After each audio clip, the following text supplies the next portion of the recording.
Qu'est-ce qu'un dispositif mojo? Aujourd'hui, en dentisterie, l'articulateur remplace une amplitude moyenne de mouvement mandibulaire.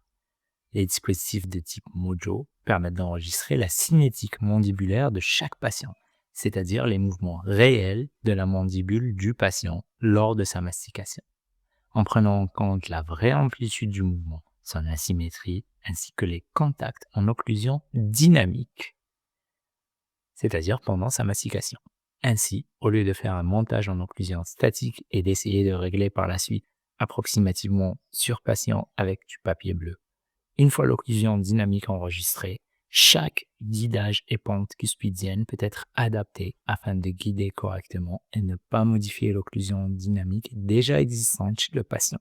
Cela a le mérite d'ouvrir la voie d'une nouvelle ère en dentaire, offrant des possibilités grâce au numérique jamais égalées auparavant avec des méthodes classiques.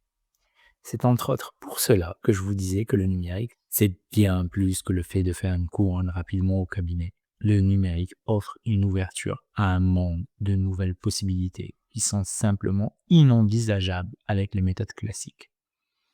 Alors commercialement, l'industriel a décidé d'appeler cela la modélisation 4D.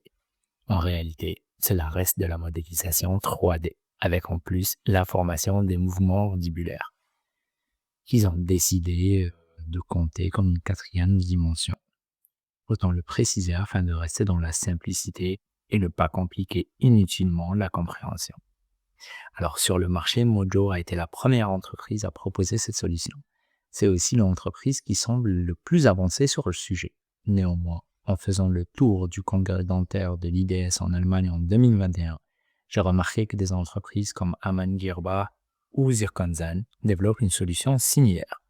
Cependant, je garderai en exemple l'entreprise Mojo puisqu'ils sont pionniers et ont pas mal de documentation disponible sur Internet. Fonctionnement du Mojo. Après la numérisation des arcades dentaires et l'enregistrement de l'occlusion statique pour un début, un dispositif est relié à la mandibule et un second dispositif est relié au crâne du patient. Ces deux dispositifs sont traqués par une caméra à deux objectifs. La position de départ correspond aux deux arcades en occlusion. Par la suite, on demande au patient de mastiquer. Le dispositif du bas se met alors à bouger avec la mandibule, donnant à l'ordinateur la cinétique exacte que la mandibule suit par rapport au crâne, permettant ainsi de déduire les mouvements entre les arcades dentaires. Quels sont ces avantages?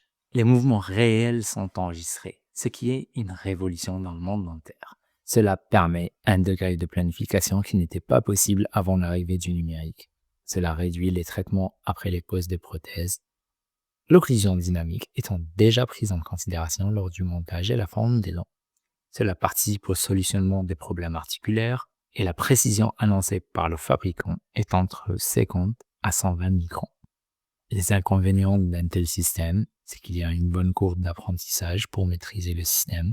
Cela demande un certain temps de mise en place de fixer le dispositif sur la mandibule.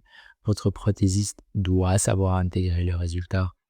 Tous les logiciels ne permettent pas forcément d'intégrer les mouvements mandibulaires. Actuellement, cette intégration est par exemple possible, entre autres, sur le logiciel d'Exocad et 3Shape. Vous pouvez jeter un coup d'œil sur le webinaire mis en place par le fabricant, qui donne plus de détails sur l'utilisation de leurs produits.